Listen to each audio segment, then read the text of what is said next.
като тук шарандрийски риболов е най-популярно, там е обратно, там е мохарски риболов. И аз цял живот правя мухи и фърля съм мохарка и само това разбирам. С другите риболов не разбирам, защото ако аз не можеш да фана риба по една муха, аз не искам тази риба.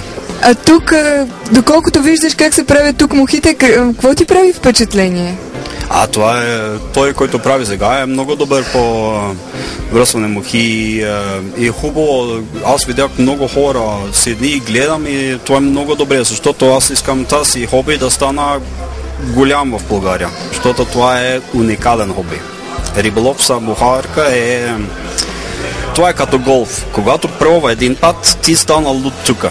Иска повече. Значи ти искаш в България да стане също толкова разпространено мухарството, колкото в Норвегия? Да, това е хубаво. Това ще стане много трудно, защото не е толкова големи реки, няма сьонга, няма много пастърва, липан и такива работи, ама и за мен е много интересно, ако млади хора почва да фърля са муха, защото уча какви насеком е долу по водата, колко чисто трябва реки и водеми да стана, защото тези млади хора, тези хора, които трябва да гледам България след години напред.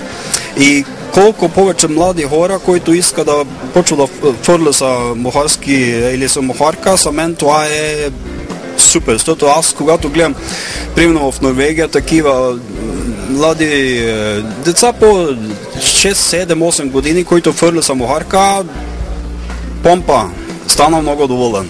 Това е уникално. И аз искам да стана също тук в България, защото може.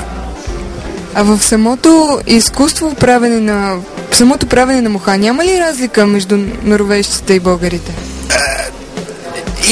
Има, защото Норвегия има, или не само Норвегия, Скандинавия, Швеция, Финландия, Дания има много голям традиция. Няколко стотин години традиция по мухарски риболов и има разлика, защото примерно мухи, които аз прави такива мухи, които е много популярни в Скандинавия. И тук в България има много малко информация от Скандинавия, защото тук повече хора мислят какво прави в Англия или в Америка. И има малко разлика и примерно за кефал, който е най-популярна риба тук за мухарка, който повече фърля за кефал, защото кефал има навсякъде. В България е бръмбери и такива работи, джапанки, които е правил, или мухата е правил джапанки. Има такива мухи, които е популярни и дават доста много добре резултат.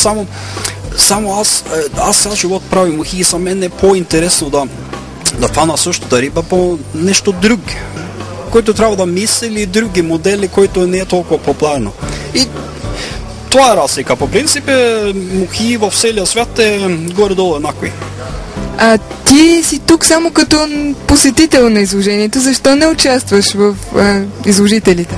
Не, аз искам само да гледам какво става въпрос и да казва здрасти за хора, които познам и такива работи и пипа на кафе.